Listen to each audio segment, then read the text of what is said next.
If your finance team spends more time finding data than using it, if there's one entity here and one there and one here and one there, if scaling your business feels like starting over, you need the Intuit ERP. Intuit Enterprise Suite is the AI-native ERP solution that's powerful, painless, and proven.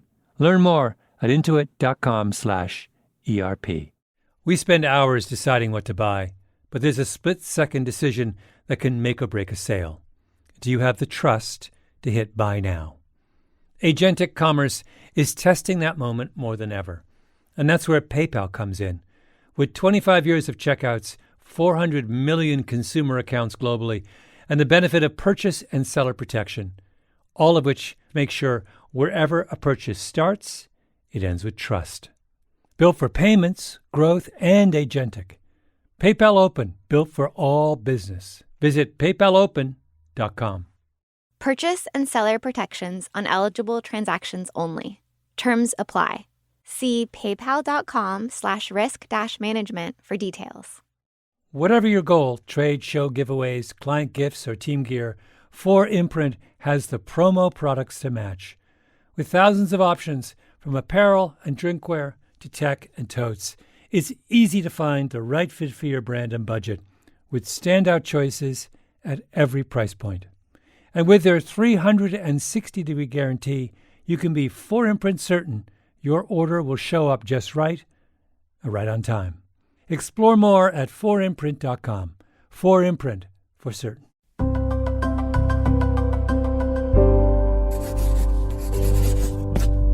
Pushkin. Hey, revisionist history listeners, it's finally happening.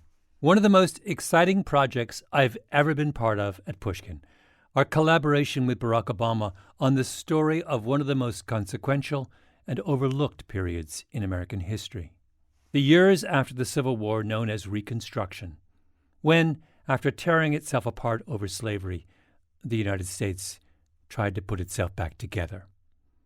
It's easily one of the most traumatic eras in American history. The South is a smoking ruin, consumed by violence and chaos in the aftermath of the war. There are millions of people in the South who just a few years before were treated as property, who are now asking to be treated as people.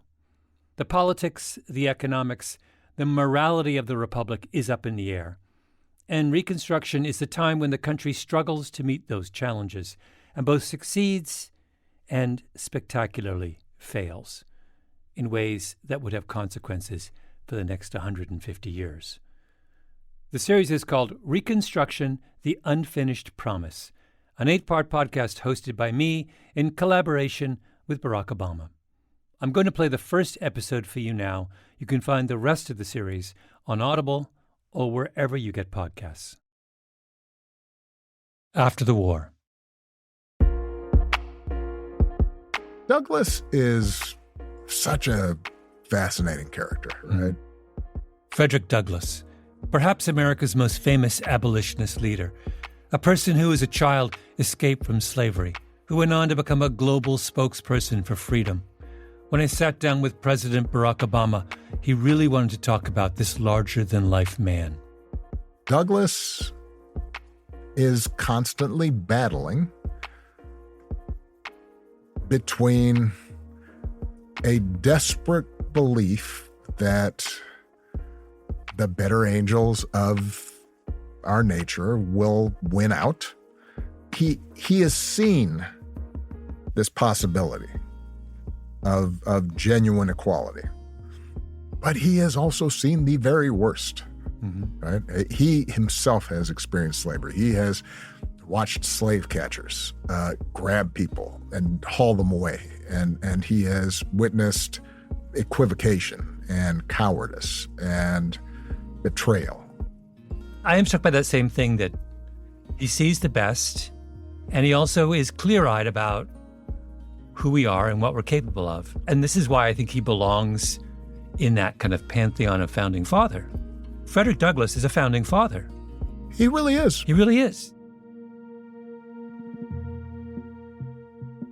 I said that not only because it's true, but because Douglass is one of those people who should have been crushed by history.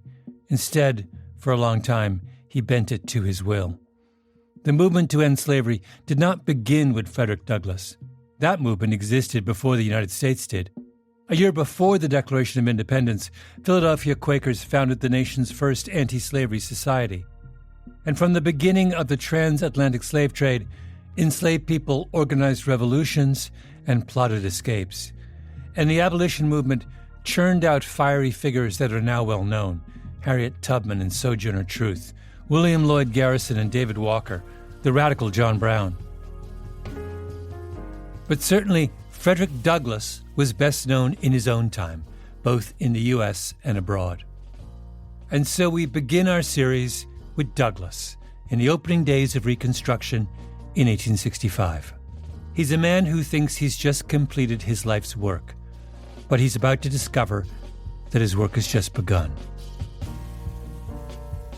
I'm Malcolm Gladwell, and this is Reconstruction, the unfinished promise.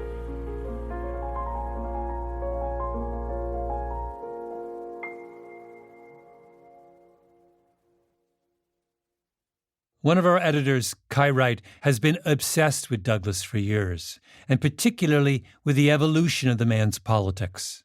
Can you help people understand just how big a deal Frederick Douglass is at this stage in history? I mean, like today he would have 1 billion Instagram followers, like the most streamed podcast in history, right? Kai called up David Blight, who is the Frederick Douglass expert. Blight wrote a Pulitzer Prize-winning biography of Douglass. He's such a fan that when he spoke with Kai, he was wearing a T-shirt with a portrait of Douglass on it. I'm going to let the two of them tell the story of this influential activist's second chapter. And it's interesting to think about. Yeah, he'd either be the guest on every major podcast or he'd be doing his own. He's a very big deal. At the end of the war, his image was everywhere. He really couldn't go anywhere without being recognized. Part of it was the hair. Think about the term hair on fire. It's a shock of hair, a lion's mane. Part of it was just his presence and the voice, almost a shouting kind of baritone voice. I know of no country where the conditions for effecting great changes are more favorable than here in these United States. I found all kinds of stories in the press of people reciting the first time they saw Douglass. To a certain degree, he became a kind of wonder of America. Reception soiree to Mr. Frederick Douglass. The celebrated Frederick Douglass has been lionized in the city for several days. Notwithstanding the severe rainstorm last evening, Frederick Douglass drew out an immense audience. If you came to America from Europe, for example, touring the country, you wanted to see Niagara Falls, you wanted to see New York City, Washington, D.C., and a few other things. But if possible, especially if you came out of Reformed traditions, try to see Frederick Douglass. But in the spring of 1865, this world-famous man who has spent literally his entire life working to abolish slavery, at the moment of his triumph, he's in a funk. He's kind of a guy who's lost for purpose, right? He is lost for purpose at the very end of the war. It's the way he described it. Yeah. And he drew right from one of his favorite moments in Shakespeare. He said, "Othello's occupation is gone." I feel as though I have reached the end of the noblest and best part of my life. My school is broken up, my church disbanded. He didn't know where to go. He didn't quite know what to do. Douglass, see, he's one of the rare radical reformers in history who lives to see his cause triumph in the middle of his life. Right. He's only 40 some years old. And he will face the challenge the rest of his life to sustain the victory of emancipation, the great transition from slavery to freedom. But no one knows, no one really knows yet where any of this is going. Yeah. What he was certain of, Kai, is that the Confederate South was not going away. He kept warning. He warns. They're still there. The slave-holding spirit, he always this warning, is still out there. This ghost haunting the United States. I can't overemphasize how fast history moved in 1865. The war ends in April, and in less than a week, Abraham Lincoln is assassinated. That obviously catches the whole world off guard, but for Frederick Douglass, who, again, is already disoriented by the fact that he's just witnessed the completion of his whole life's mission, I can't imagine how he processed Lincoln's death. Douglass was horrified, and there are many ways to understand that. He goes back to Rochester at the news of Lincoln's assassination, and a huge crowd had gathered in the central square of Rochester, New York, where he lived. And Douglass went and joined the crowd, and there were some speakers, and the crowd called for him. And it's a very moving statement he made. It is a day for silence and meditation, for grief and tears. Yet I feel that though Abraham Lincoln dies, the Republic lives. He said at that moment, he had never felt a kinship with his fellow Americans. And by that, I think he meant white people. Mm-hmm. He'd never felt such a kinship as he did through Lincoln's death.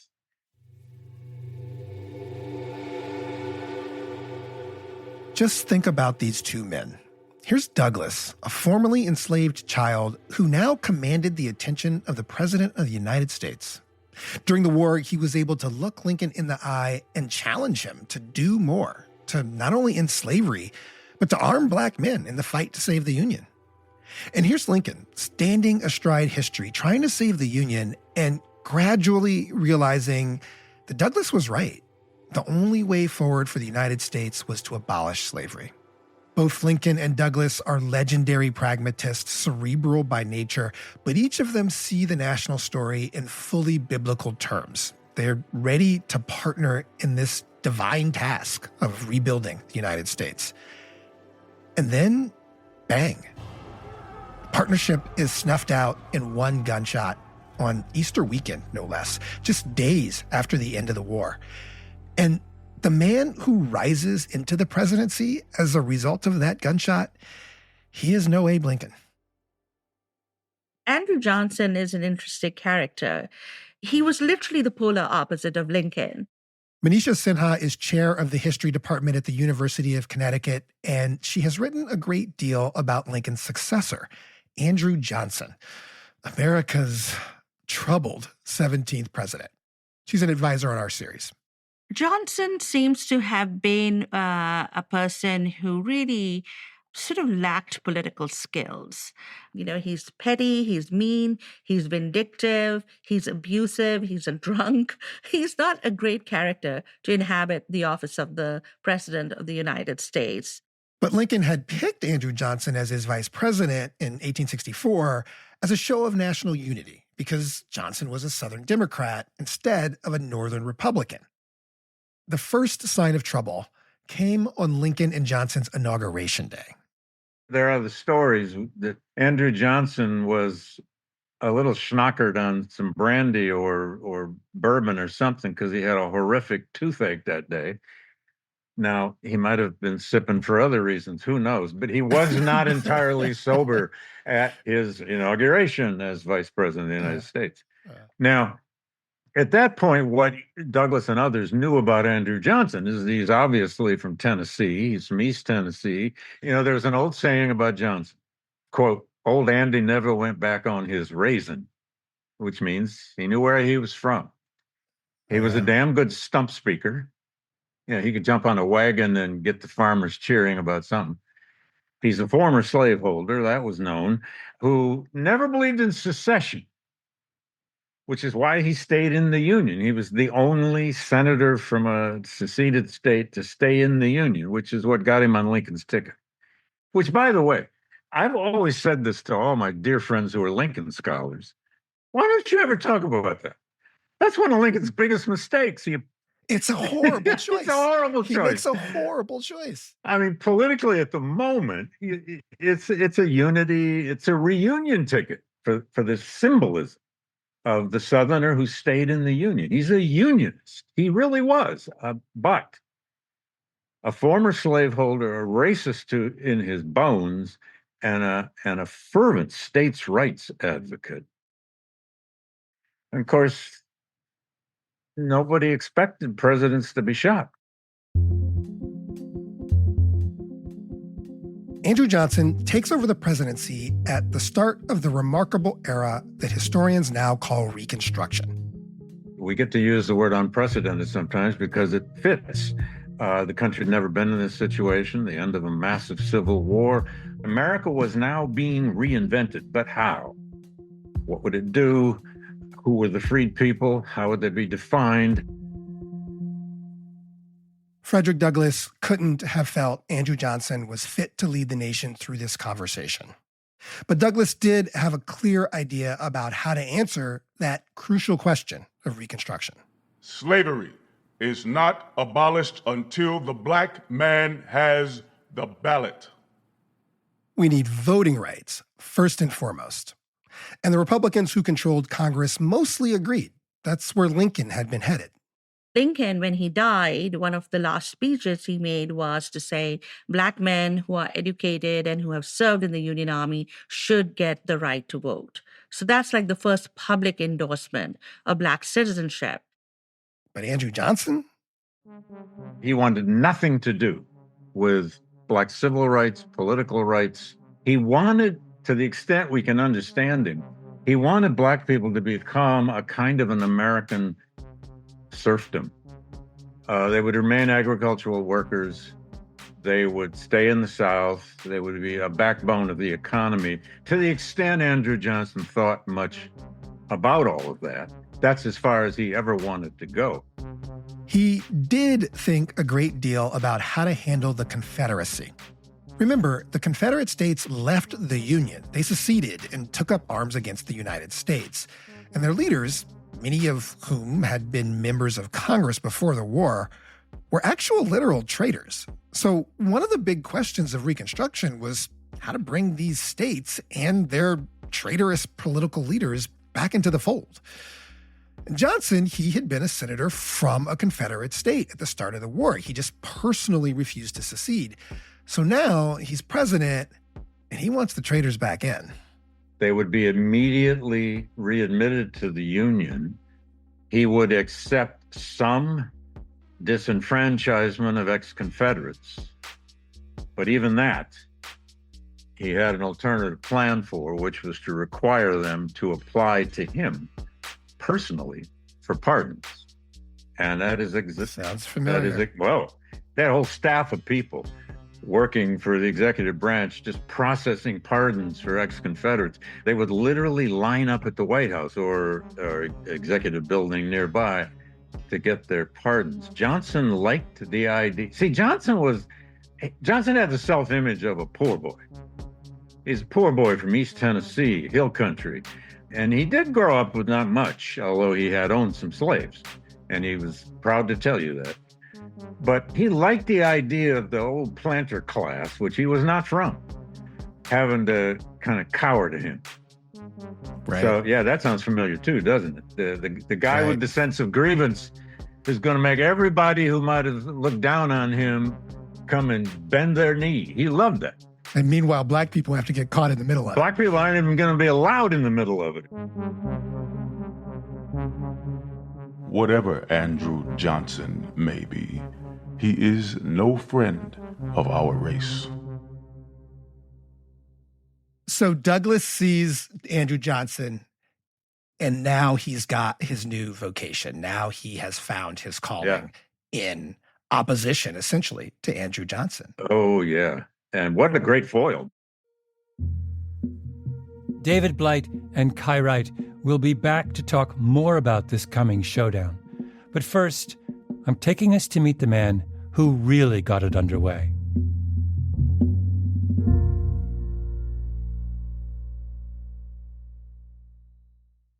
Remember, Frederick Douglass and Andrew Johnson both need public opinion on their side after the war.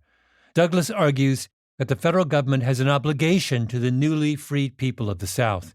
It must not only protect them, but give them the right to vote. President Johnson disagrees. He doesn't think the federal government should do much of anything. In fact, he's busy pardoning Confederates. But Johnson is only president by dint of a terrible tragedy. His power is tenuous. He needs some ammunition for his arguments.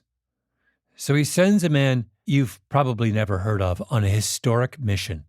It's a mission that will become hugely consequential for Reconstruction, just not in the way Andrew Johnson hopes. This is our dude, right? So in my many years in New York City, I have walked past this monument many times. We're in the corner of 116th Street on Morningside Drive on the edge of Columbia University, on the border between Columbia and Morningside Park, one of the crown jewels of Manhattan. And there is this statue, which I have passed, and it's never occurred to me to stop and wonder who it is. And it's this actually quite imposing statue of a man in what looks like a man in his 60s or 70s, wearing a kind of long, imposing cloak, holding onto his hat, and a very determined look on his face. And it says, Carl Schurz, a defender of liberty and a friend of human rights. So this statue dates to 1913. At the dedication ceremony for this statue, Joseph Choate, the one who led the movement to get it built, said, "This day will not end the memory of Carl Schurz."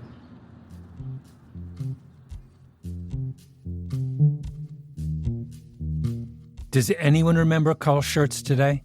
I don't think so. I've never seen anyone standing in front of that statue. The man actually seems lost to history, like a lot of what happened in the Reconstruction era. At the end of the Civil War, Carl Schurz was in the vanguard of American politics, one of the people who had rallied around Abraham Lincoln and the Republican Party to save the Union. If you think about it, this was we so often talk about generations in politics. And this was a generation of political leaders. They won the Civil War. They mobilized as no one had ever imagined. And here they are in 1865, victorious. It's a remarkable generation. And Carl Schurz is right there in the middle of it.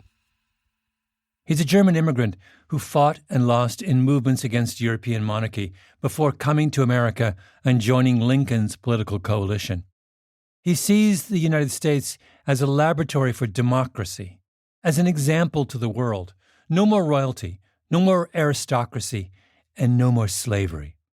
The awesome thing about Schurz is, on the one hand, he's on kind of the side of liberal democracy for all these mass movements in the 19th century. He's like a streak running across the 19th century. Finally, I found someone who's gotten into Carl Schurz as much as I have. John Grinspan, a historian at the Smithsonian Institute who studies the politics of the 1800s. And the other thing is, Carl Schurz is incredibly kind of needling and pushy. And the Yiddish word nudnik is the word I think of for him. He's such a difficult, sometimes annoying individual that it's fun to see the humanity in somebody who's involved in all these kind of glorious movements. It's the summer of 1865, just a few months after the Civil War has ended and after Lincoln has been killed. Andrew Johnson, the new president, asks Carl Schurz to come to the White House. Schurz thinks, here's an opportunity to shape the Reconstruction effort that's just begun. He sees some things he thinks Johnson is doing wrong. And he in a maybe naive way, thinks he can go to Johnson and talk him into a better policy. What follows is a little digression, but it's hard to resist. And it tells you something about how Americans were handling both the trauma of war and a president's assassination. On the way to Washington to see Johnson, Carl Schurz stays with friends in Philadelphia. The family had lost 2 sons in the war, and like so many others, they wanted to communicate with them through a seance. The night Schurz arrives, they invite him to join in. He wrote about it later. One of the daughters, an uncommonly beautiful, intelligent, and high-spirited girl of about 15, had shown remarkable qualities as a writing medium. When the circle was formed around the table, hands touching, a shiver seemed to pass over her. Her fingers began to twitch. She grasped a pencil held out to her, and as if obeying an irresistible impulse, she wrote in a jerky way the messages given her by the spirits. He asks that the girl call up the spirit of Abraham Lincoln, who's, just dead for a few months at that point. And he claims that at the seance, the spirit of Abraham Lincoln tells him that Johnson is going to send him on an important mission. It's classic Carl Schurz that he has Lincoln come back from behind the grave to give him a promotion. But now, after that side trip to the spirit world, he has a real president to meet. I asked historian Manisha Sinha about that encounter. So Schurz goes to Washington, sits down with Johnson, and what does Johnson explicitly ask him to do? So Johnson asked Schurz to go to the southern states and says, I want you to report on the conditions in the South right now. And I think he wants to use Schurz. He wants to send Schurz to the South to report back to him, hey, everything is fine, it's all hunky-dory, and, the South can rejoin the Union. Oh, so from Johnson's perspective, he's looking for a kind of cover story. He thinks Schurz is going to come back with something that kind of justifies him sort of washing his hands of the whole thing and moving on. Why does he think Schurz would be such a willing dupe? That's an interesting question. I think he's also calculating that he wants to send someone who would be believable to the radical wing and to the entire Republican Party. In mid-July, Carl Schurz begins his fact-finding mission. He boards a steamboat from Washington to the South Carolina Sea Islands. A U.S. military officer takes him to a plantation near Beaufort, far down the eastern coast, just shy of the South Carolina-Georgia border. Schurz is excited by what he sees. Fields free from weeds, the cotton plants healthy, the cornfields promised a rich yield, everything breathing thrift, order, and prosperity. We passed by a large log house in which a colored preacher was exhorting his congregation, for it was Sunday. This is an area where the Union Army, abolitionists, freed people themselves are experimenting in systems of free labor that would replace slavery. Freed people's idea of free labor was linked to their own traditions of economic autonomy. They envisioned free labor as sometimes even ownership of land, but definitely control over who they labored for, how much they labored, and what they would get for it. But this pleasant picture would not hold up for long. Schurz leaves the Sea Islands and takes another boat to Charleston, South Carolina. That's where he starts to encounter the real devastation of the war.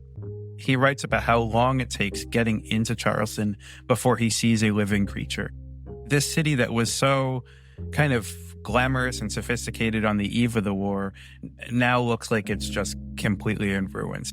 He really sees the impact on urban civilian populations and the degree of destruction and the degree of, the word he keeps using is sullenness, the degree of anger and resignation and frustration that he runs into among the kind of, especially the white elite Southern population, who previously had been so dominant in a place like Charleston, now will barely speak. Schurz travels further into South Carolina. He rides on miserable trains through 95-degree heat. His mule-drawn wagon breaks down. The roads are nothing but deep sand. He visits Columbia, the state capital, and finds it reduced to what he calls a confused mass of charred ruins. He passes through the remains of General Sherman's infamous march and sees a broad black streak of desolation. Reconstruction has barely begun. The war is, in a sense, over, in that the major armies have surrendered and Jefferson Davis has been captured, but there's no sense of order or peace. There's just kind of degrees of chaos. And he talks a lot as he travels to, especially to kind of former Confederates and to white Southerners.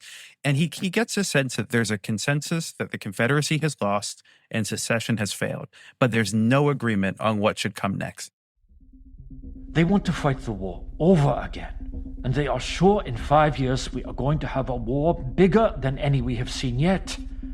They are impatient to get rid of this damned military despotism. They will show us what stuff Southern men are made of. Such is their talk. Schertz makes his way to Savannah, Georgia. He finds the city still reeling from mob violence that broke out on Independence Day. In Savannah, when they hold a 4th of July celebration in 1865, the war is over. It's a 4th of July celebration. It should be fairly patriotic. Basically, the only people that attend are Union soldiers and freed slaves, and they're attacked by an angry white mob. Historian Manisha Sinha says Carl Schertz wasn't the only person to witness this kind of thing. The patriotic holiday had become a flashpoint. We see evidence coming from all over the South that the only people who want to celebrate the 4th of July are freed people.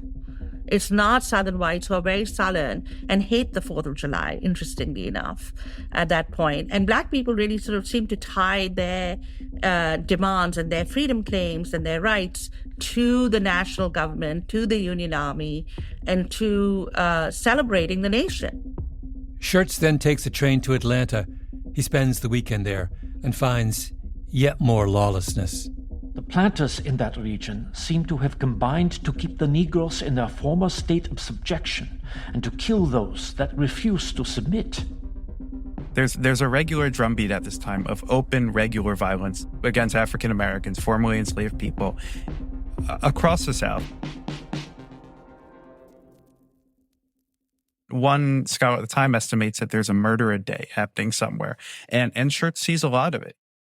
The demoralization of the people is frightful to behold in its manifestations. Travelers are frequently attacked on the public highways, cotton is stolen in enormous quantities, horses and mules are run off whenever they are not watched with the utmost care, and the perpetrators are almost never arrested and punished. I'd say the general direction of the whole trip is as he moves further south and certainly further west, he runs into more and more chaos and more violence and more kind of evil plans by former Confederates to do whatever they can to get as close to re-enslaving people as possible. Schertz finally reaches the end of his journey, New Orleans, in September. He's been traveling for 2 months through a treacherous landscape. He is, by now, completely exhausted and miserable. He writes about sweltering nights in the wretched country taverns and about nights spent in desperate fights with ravenous swarms of mosquitoes. He gets dengue fever, or as he calls it, break-bone fever, and he's just appalled by all that he has witnessed in the South. This is the most shiftless, most demoralized people I have ever seen. If I can only make my main report, I shall open the eyes of the people of the North. Schertz returns to Washington, D.C. He's ready to write a report to the president documenting all the devastation and lawlessness he's seen. This is precisely the assignment Andrew Johnson had given him. And now, Schertz has the evidence he needs to make the president face reality. This Reconstruction thing is not going to be fast, it's not going to be easy, and it's going to take effort on our part. But Andrew Johnson is no longer interested in what Carl Schertz has to say. He doesn't want Schertz around anymore. He doesn't want Schertz involved anymore. He seems to regret ever giving him the position to begin with. And he certainly doesn't want to publish a report. Schertz writes it anyway. He includes everything he has seen, organized by topic: the rampant violence against Black people and the, quote, utter absence of national feeling among Southern whites. He calls for troops to stay in the South, for Black suffrage to be a condition of any Confederate state's re-entry into the Union. He says there needs to be a reconstruction of the, quote, whole organism of Southern society, to bring it in harmony with the rest of American society. This is the report he delivers to Andrew Johnson, and which he gives to Johnson's Republican enemies. I think Johnson miscalculates enormously. mean, this is sort of a spectacular own goal by Johnson. He finds this guy thinking this guy will be his kind of willing dupe. Mm-hmm. Will go back and someone with some credibility with the abolitionists will go and give a nice whitewash for what's going on in the South that will justify Johnson's own agenda. And the guy returns and he's not playing ball. And he's determined to tell the truth. And now Johnson's stuck. He created this political mess for himself. Exactly. And I think Johnson realizes then that Schertz's report and other such reports coming out of the South is going to result in the failure of his own restoration plan. That plan being do as little as possible. Republicans ultimately forced the president to formally submit Carl Schertz's report to Congress, thereby making it a fully public document. But the president attaches a note in which he tries desperately to obscure the facts. His damage control is kind of audacious. In his note, he says, perplexing questions were naturally to be expected. I love the grammatical construction of this, mistakes were made. Perplexing questions were naturally to be expected from the great and sudden change in the relations between the two races. But systems are gradually developing themselves under which the freedman will receive the protection to which he is justly entitled. And then he celebrates the spirit of nationality, which is rapidly emerging from the sectional animosity of the war. It's like, it's 1 + 1 is 3. Absolutely. And especially for Johnson to talk about freed people's rights is a bit Rich. in your face, a bit rich. Exactly. Yeah. In your face, rich. And, but he really wants to tell Northerners, hey, the South is no longer bitter and they're not bitter against the Union or you, that they have all accepted it. And in fact, Schertz has just witnessed the precise opposite.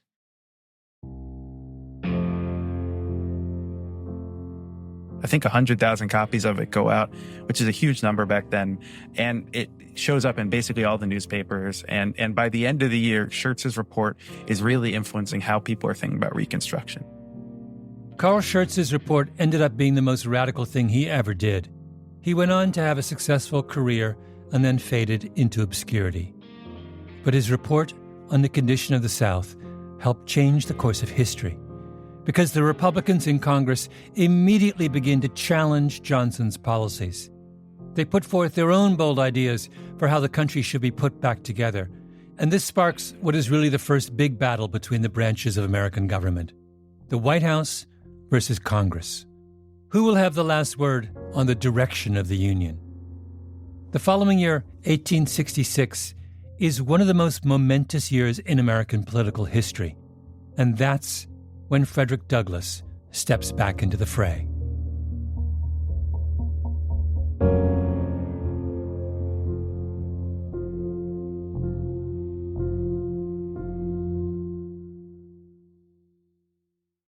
Here, I'm going to turn our story back to our editor, Kai Wright. So you now have two starkly contrasting visions for how the country should be put back together. There's Andrew Johnson's approach, quick and easy, with everything essentially going back to how it was before the war. And then there's the approach Carl Schertz advised in his report: make Black people full citizens with the right to vote and use the military to enforce that right if need be. In January of 1866, Congress convenes a set of hearings to debate the matter.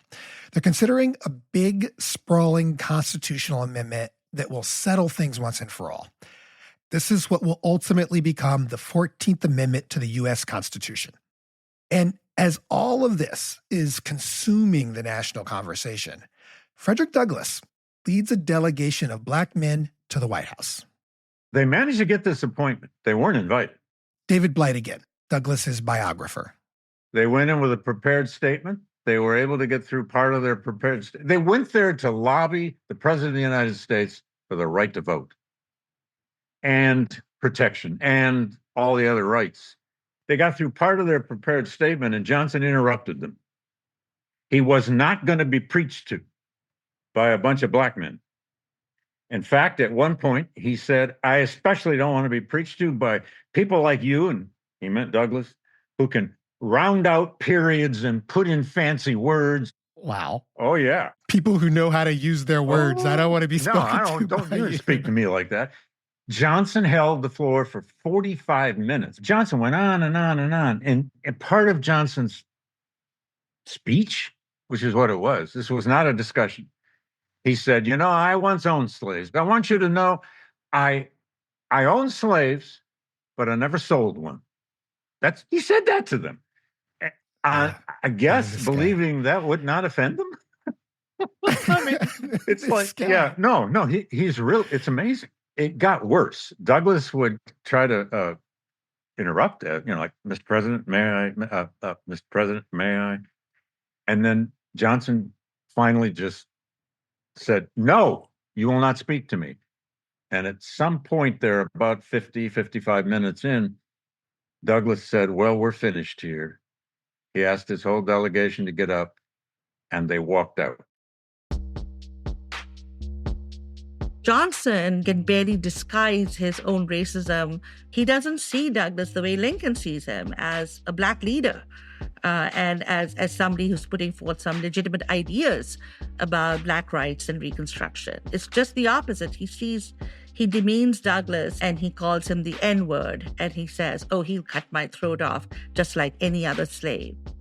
Douglas said he heard it. I've always imagined Douglas turning around, looking at Andrew Johnson, wishing he could, take his teeth out, but probably just walked out and said, oh, yeah? They went over to a hotel. They wrote up a statement. They published it immediately the next morning in a Washington, D.C. paper describing exactly what had happened. And then Douglas wrote a new speech. Douglas always did this. When something big happens, he'd go to his desk, and he wouldn't know exactly what he thinks about something until he went to his desk and he wrote a new speech, and he called it Sources of Danger to the Republic. And it's a barn burner. He just butchered Johnson in this speech. I know of no greater misfortunes to individuals than an overconfidence in their own perfections. And I know of fewer misfortunes that can happen to a nation greater than an overconfidence in the perfection of its government. Douglas opens the speech by warning, look, don't think there's something divine or almighty about the institutions that support American democracy, starting with the Constitution itself. There were neither thunderings, nor lightnings, nor earthquakes, nor tempests, nor any other disturbance of nature when this great law was given to the world. The Constitution is just a piece of paper, ideas on a page. It is simply a human contrivance. It is the work of man and men struggling with many of the prejudices and infirmities common to man. And it is time to deal with those prejudices. Douglas says, if you want this to be a democracy, it's got to be a real democracy. Make it a government of the people, by the people, and for the people, and for all the people. Each for all, and all for each. Blot out all discriminations against any person, theoretically or practically. Keep no man from the ballot box or jury box or the cartridge box because of his color. Exclude no woman from the ballot box because of her sex. Let the government of the country rest securely down upon the shoulders of the whole nation. But really, in this speech, Douglas is here to talk about leadership. He says, yes, we must update the Constitution. But even then, no matter what is written in that document, our liberty actually depends on something more active. That is the lesson of the Civil War. He says, imagine if Lincoln had not been president during the war. Imagine the wartime commander-in-chief as the guy we got now. Had that other embodiment of political treachery, meanness, baseness, ingratitude, the vilest of the vile, the basest of the base, the most execrable of the execrable of modern times, he who shall be nameless, occupied the presidential chair, your magnificent republic might have been numbered with the things that were. Douglas wants them to get rid of the veto. He wants them to limit presidents to one term. And he wants them to get rid of Johnson's ability to pardon Confederates, for sure. The president, he says, has too much power. Mr. Johnson has sometimes overstepped this power in certain conditions of his mind, which are quite frequent, and mistaken himself for the United States instead of the President of the United States. There's a line in it that gives me chills when I read it today. He says, "Our government may at some point be in the hands of a bad man. When in the hands of a good man, it is all well enough. We ought to have our government so shaped that even when it is in the hands of a bad man, we shall be safe." Whew. Indeed. Can you imagine the first time I read that? I mean, I'd had read it before at some point, but you can read a Douglas speech 6 times and find something new in it. But occasionally I used to end talks on Douglas with that during Trump's first term. They just end with that. I wouldn't mention Trump. I mean, I didn't have to. It was so poignant. But, what he's saying there is we got problems with our Constitution. There are structural problems with it, but we still do depend on human character on some level. It's such a prescient warning for all sorts of political systems, all sorts of places in the world. Democracy is a great thing, but it first needs law and structure, but then it needs people who believe in it. And one without the other probably won't work. Frederick Douglass took this speech on the road, campaigning for a bold new constitution. And Andrew Johnson barnstormed across the country with his own speech.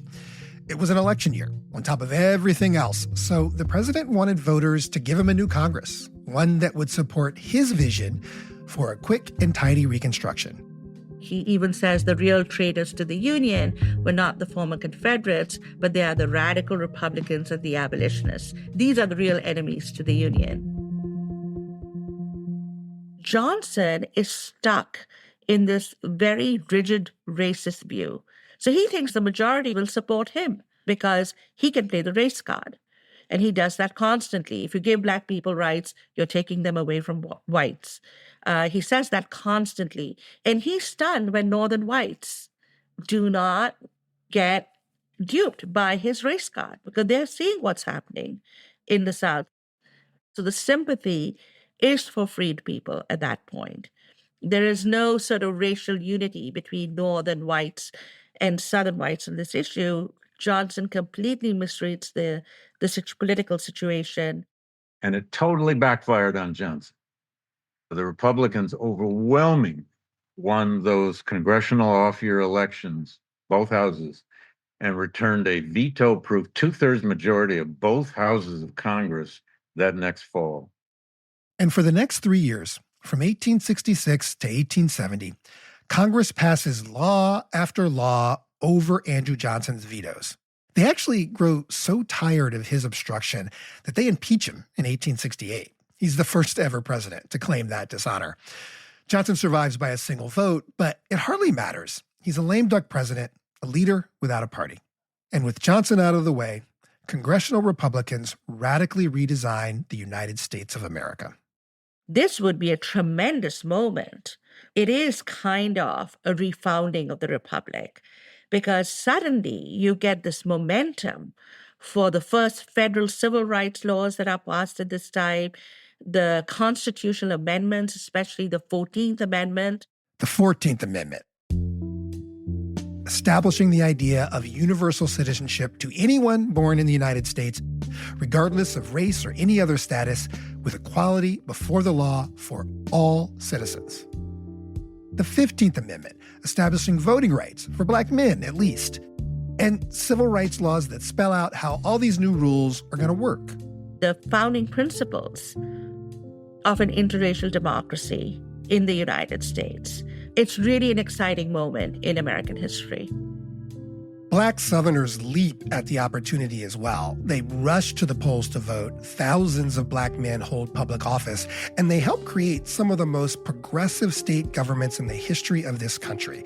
States like South Carolina create the first public schools, expand legal rights for women, abolish debtors' prisons, and so much more.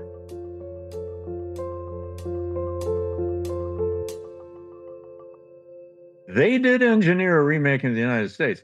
And it's the only time for that brief moment from essentially 1866 to 68, 69, 70, that moment when the term radical had a sort of consensus traction. It's hard to imagine. In the United States, radical Republicans. Radical was the consensus. They were in power for 3 years. Yeah. By the way, the greatest legacy of the original Republican Party, try this on as an irony, they believed above all in activist, aggressive use of federal power. I mean, look at the ways they had just used federal power. That period is the laboratory where an American government, the idea of government, was reinvented, for better or worse. You can hate it, you can love it, you can like parts of it, but that's the era you want to understand rights in America, you got to go to Reconstruction. You want to understand the role of government in society, got to go to Reconstruction. You want to talk about what governments owe their people and what people owe their governments, you got to go to Reconstruction. You want to talk about race in America, you got to go to Reconstruction, because it kind of all starts there in the modern sense. And we relive it now. Every day. All the time. All the time. I would add that if you want to understand education in America, you've got to go to Reconstruction as well, because that's when public education as we know it was established, and much of it by the people who'd just recently been enslaved.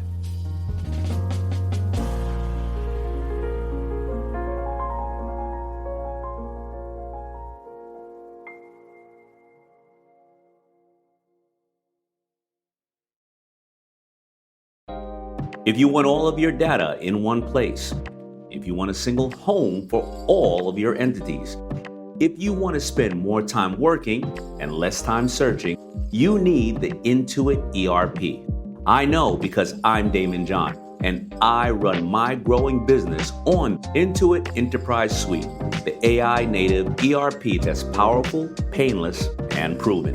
Learn more at intuit.com/ERP. Whatever your goal, trade, show giveaways, client gifts, or team gear, 4imprint has the promo products to match. With thousands of options, from apparel and drinkware to tech and totes, it's easy to find the right fit for your brand and budget, with standout choices at every price point. And with their 360-degree guarantee, you can be 4imprint certain your order will show up just right on time. Explore more at 4imprint.com. 4imprint, for certain. Liberty was never just a word. It has guided every American endeavor for the past 250 years. And now it takes form in a new way. The 2026 Semi-Quincentennial Coin and Medal Program from the United States Mint celebrates the founding ideals that have long shaped our coinage. Available 1 year only, this historic collection features new coin designs, limited edition releases, and reissues.